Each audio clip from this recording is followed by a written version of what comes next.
you about this spooky picture book called Creepy Pair of Underwear by Aaron Reynolds. It is about a little rabbit named Jasper, and Jasper is not a baby bunny anymore. He is a big boy rabbit, and big boy rabbits get big boy underwear. And another thing about big boy rabbits is they are not afraid of the dark, and they are definitely not afraid of something as silly as underwear.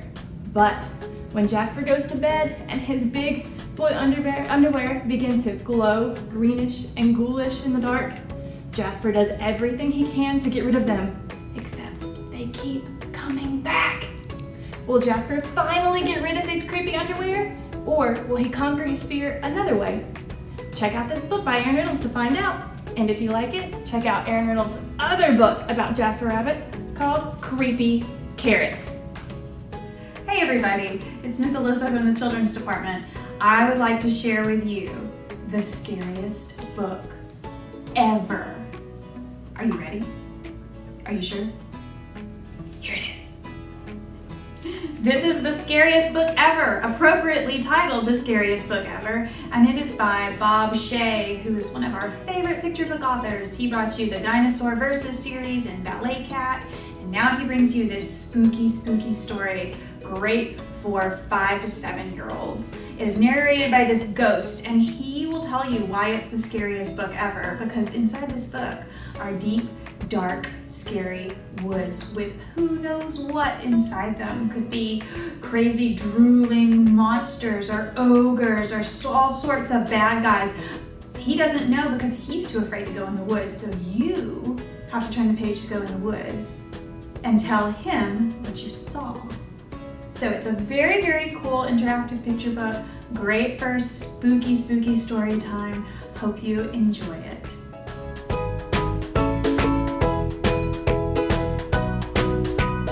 Hey guys, it's Miss Katie Jane, and today I have a book that is from the amazing Jewel Parker Rhodes. It's her newest book, and it is a ghost story, but it's not the typical kind of ghost story. See, this story is told from the point of view of the ghost, both when he's a ghost and flashbacks to when he's alive.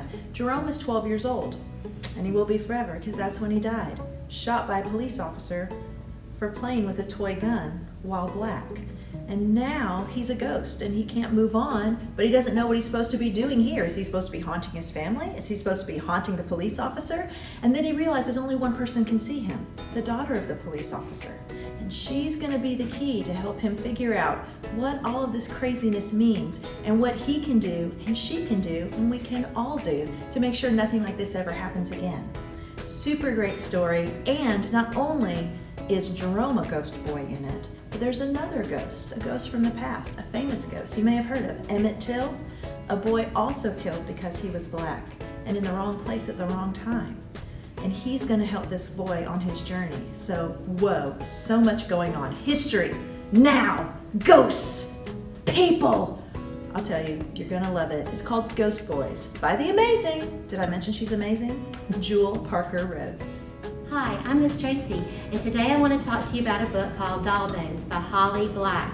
This is the story of 3 friends, Zach, Poppy, and Alice. They've been friends forever, and they love getting together and going on adventures in a pretend world of their own creation. In their world, there are pirates and mermaids, and there's an antique porcelain doll they call the Queen, who presides over it all. Everything's great till they get to middle school, and then Zach's dad tells him that he's too old to be playing with Poppy and Alice. He's too old for games of pretend. Zach's dad wants him to join the basketball team at the middle school, and he wants him to start hanging out with boys. Zach doesn't want to end his friendship with Poppy and Alice, but he decides to obey his dad, and it looks like the friendship of Zach, Poppy, and Alice has come to an end. Until the Queen comes to Poppy in a dream and tells her that there's the spirit of a little girl trapped inside the Queen's porcelain body, and it's up to Poppy and her friends to help the spirit find rest and peace after all these years. So Poppy and Alice convince Zach to go on one last adventure, but what starts out as a simple bus ride to a neighboring town soon becomes something more complicated and dangerous as the doll starts to take over the journey. This is a great book and I highly recommend it. So if you're looking for something just a little bit scary and really creepy, check out Doll Bones by Holly Black.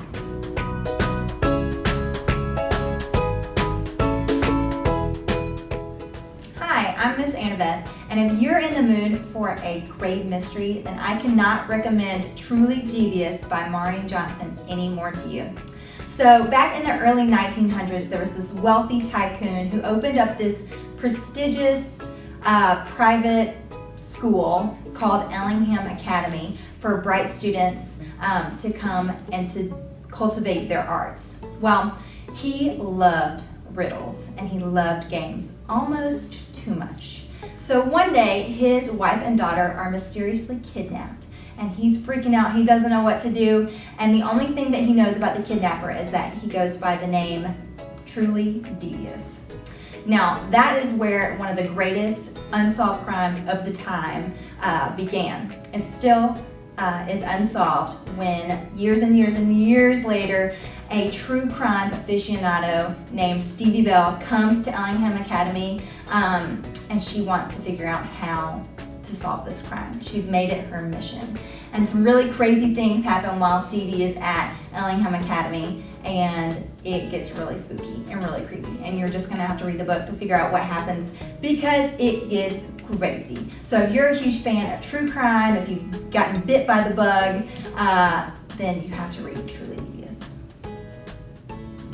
Hi, I'm Miss Kaylin and I'm here to tell you about this awesome teen book called The Dead House by Dawn Kurtovich. This book aims to discover the truth about a girl named Carly Johnson and whether or not she was the one who started a fire that killed 3 teens at a boarding school 25 years ago.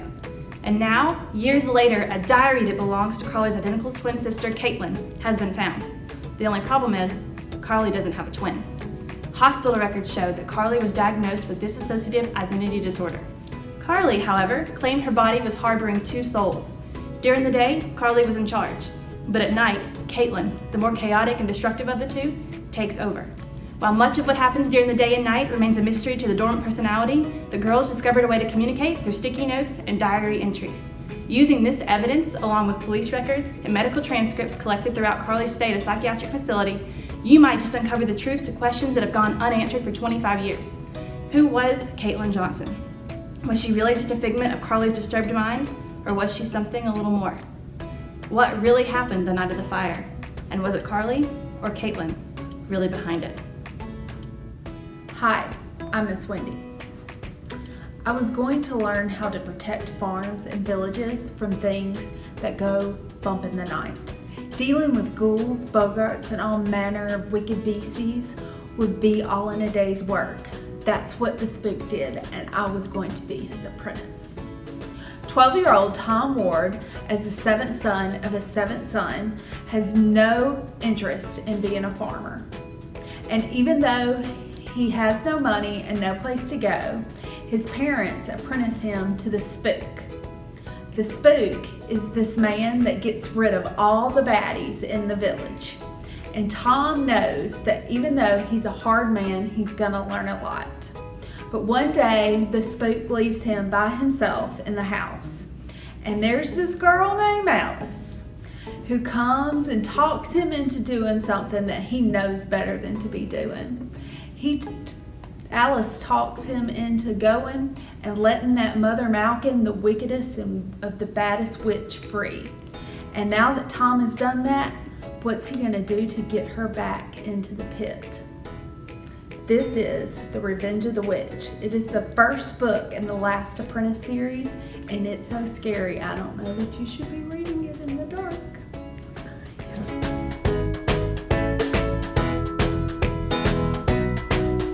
Hi, I'm Miss Santana, and I want to talk to you about 13 Alabama Ghosts and Jeffrey by Alabama native Catherine Tucker Wyndham and Margaret Gillis Fye. Miss Fye was a folklore specialist and a professor here in Alabama, and Miss Tucker Wyndham was a writer and journalist, and they decided to travel all over Alabama researching folklore and ghost stories. And Miss Wyndham actually had a ghost in her own home that they called Jeffrey, and you can read about him in this book as well. There are a wide variety of ghost stories in this book. There's a haunted shipwreck, dancing ghosts, angry ghosts, and actually some very sad ghosts. So if you like folklore and ghost stories, I highly recommend this book and you will love it.